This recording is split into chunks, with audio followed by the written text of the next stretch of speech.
America ने बोला है कि वो ऑर्गेनाइजेशन जो उस हमले में पहलगाम में इन्वॉल्व थी उसके ऊपर पाबंदी लगा दी है, उसे दहशतगर्द डिक्लेयर कर दिया। क्या तो फिर इस पर पाकिस्तान का मौकफ क्या होना चाहिए? पाकिस्तान तो वही जो पहले था, लश्कर तैयबा पाकिस्तान में एग्जिस्ट नहीं करती और हमारा कोई तल्लुक नहीं है। मुझे नहीं लगता, ये तो नाम बदल बदल के इलेक्शन तक में आ जाते हैं। यहाँ पे हम क्या मान रहे हैं वो तो बात मैटर ही नहीं करती। हमने तो आज तक नहीं कहा कि कोई टेररिस्ट हमारे यहाँ है। हमारे तो उसामा बिन लादेन भी शहीद बताया था इमरान खान ने। तो हमारे लोग तो इस तरह के हैं। अब जो इतना बड़ा ऐलान मार्को रूबियो कर रहे हैं और वो इसे प्रॉक्सी करार दे रहे हैं लश्कर तैयबा की रेजिस्टेंस फ्रंट को, ये बगैर तहकीकात के उन्होंने सिर्फ और सिर्फ इंडिया को दाना डालने के लिए ऐसा कह दिया। मेरा ख्याल है ये एक छोटी सी कंसेशन अमेरिका ने दी है। ये तो ना इंडिया को खुश करने के लिए। सर, इंडिया को क्यों खुश करना चाहेगा अमेरिका? मतलब अमेरिका को इंडिया से ऐसा क्या चाहिए जो हम उसे नहीं दे रहे? अफगानिस्तान के लिए हम हाजिर हैं, ईरान के लिए हम मौजूद हैं। जो पाकिस्तान के बड़े बड़े जुगादरी जर्नलिस्ट हैं, जो प्रोग्रेसिव अपने आप को कहते हैं, जो इंडिया के खिलाफ उनकी नफरत ख़त्म होने को नहीं आती, जर्नलिस्ट हैं नजम सेठी से लेके, मुझे बार बार उनका नाम लेना पड़ता है क्योंकि वही सब इंटरेस्टिंग और ट्विस्टिंग बातें करते हैं। सर, वो दूसरी तरफ ज़ैद हामिद साहब भी है ना जो है, और हमारे मकबूल वो आरिया मकबूल इज ऑल्सो सेकंड टू ये ज़ैद हामिद साहब। हेलो दोस्तों, स्वागत है आप सभी का एपी ज्ञान चैनल पे। तो फ्रेंड्स, आइए देखते हैं पाकिस्तानी मीडिया की लेटेस्ट वीडियो।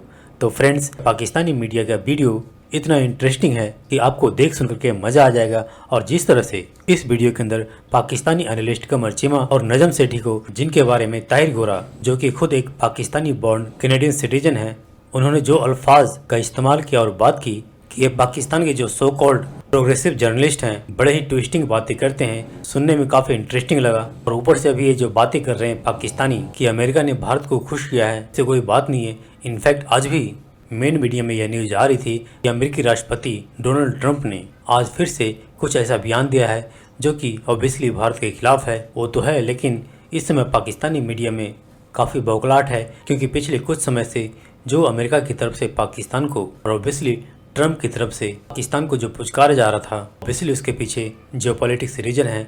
लेकिन अमेरिका का यह फैसला टीआरएफ को आतंकी घोषित करने का पाकिस्तानियों को जोर का झटका धीरे से लगा है।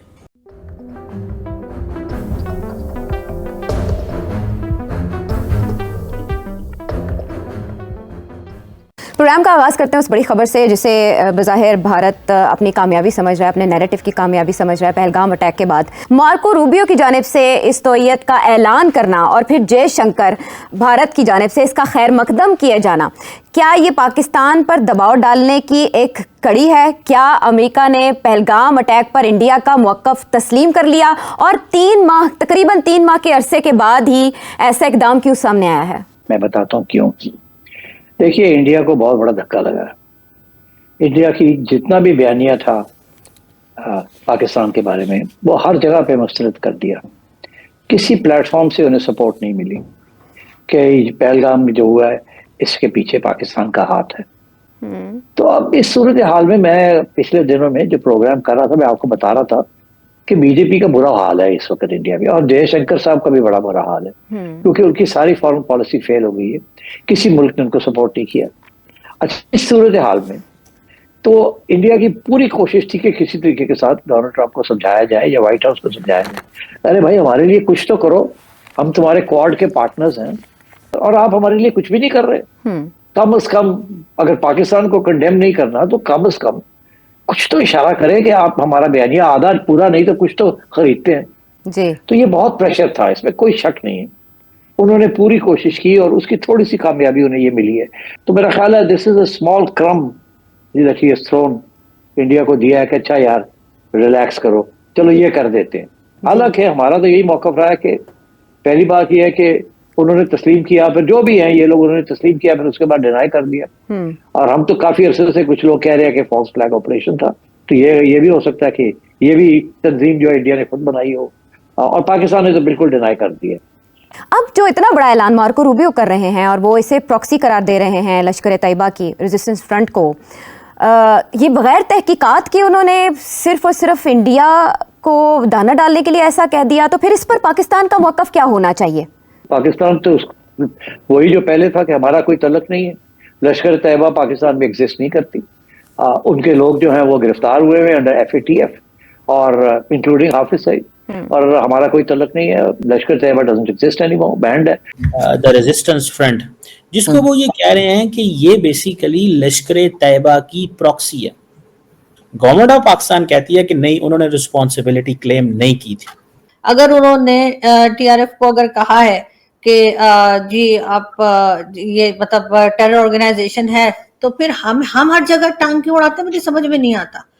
हर टेररिस्ट को अगर किसी को टेररिस्ट बोला जाए या टेरर ऑर्गेनाइजेशन बोला जाए, हमारी तरफ से सफाइयां जानी क्यों शुरू हो जाती हैं? नहीं, लेकिन मैं आपको नहीं लगता कि भारत को एक नया पंचिंग बैग चाहिए, और उन्होंने कहा कि ठीक है, लश्कर तैयबा जो है वो तो अब एग्जिस्ट नहीं करती, सरवाइव नहीं करती, डिसमेंटल है। और फिर ये जो आप कह रहे हैं ना, वो डिसमेंटल हो गए ग्रुप और काम नहीं कर रहे, मुझे नहीं लगता। ये तो नाम बदल के इलेक्शन तक में आ जाते हैं। नहीं, ग्रुप का नाम तो चेंज करके वो ठीक है, वो कहते हैं ग्रुप एग्जिस्ट नहीं करता, लेकिन वो तो ये कह रहे हैं ना कि अब हम वो ऐसा कुछ भी नहीं कर रहे कि जिसकी वजह से हमें ये कहा जाए कि आप इन्वॉल्व है। मतलब they are common human being, मतलब इंसान है, उन्होंने भी तो अपना बिजनेस करना है, कुछ जिंदगी गुजारनी है। तो पाकिस्तान को तो फिर UN के ऊपर केस कर देना चाहिए कि ये लोग तो बेचारे डिसमेंटल हो गए, तो काम ही कुछ नहीं कर रहे, ये तो टोपियां सी के गुजारा कर रहे हैं, और आपने इनको टेरर ऑर्गेनाइजेशन डिक्लेयर कर दिया। तो हम उनके ऊपर केस क्यों नहीं कर देते, इंटरनेशनल कोर्ट ऑफ जस्टिस में जाएं, और आप लोग इनका नाम डाले जा रहे हैं तो उनके ऊपर उल्टा केस कर दे पाकिस्तान जाके, अगर इतना ही कॉन्फिडेंट है लोग। जबकि आप जानते हैं कि ये लोग नाम बदल कर आते हैं और इनका कोई काम नहीं बदलता। ये वो जिसे कहते हैं ना कुत्ते की दुम है, ये सीधे नहीं होते कि ये पहले किसी और तरीके से ऑपरेट करते हो, आप कोई और तरीका इन्होंने कर लिया हो, ये जरूर हो सकता है, लेकिन ये सुधर जाएंगे, मुझे नहीं लगता। सर, हम तो हाफिज सईद को भी नहीं मानते कि वो टेररिस्ट है, हालांकि UN ने कह रखा है। पैनलिस्ट, पाकिस्तानी पैनलिस्ट जो इंडियन TV पे जाते हैं, वो गले फड़ के बोल रहे होते हैं कि जी वो तो बड़ा अजीम इंसान है। तो हमारे यहाँ तो इस किस्म के लोग हैं ना, हमारे यहाँ तो जो इसके ऐसे लोग होते हैं, हाफिज सईद, मसूद अजहर या इस किस्म की जो ऑर्गेनाइजेशन जिनको बैन किया जाता है, वो तो हम तो उनके वैसे ही फैन होते हैं। हम कहते हैं नहीं, ये तो बहुत अच्छा काम कर रहे हैं। तो यहाँ पे हम क्या मान रहे हैं, वो तो बात मैटर ही नहीं करती। हमने तो आज तक नहीं कहा कि कोई टेररिस्ट हमारे यहाँ है। हमारे तो उसामा बिन लादेन भी शहीद बताया था इमरान खान ने। तो हमारे लोग तो इस तरह के हैं।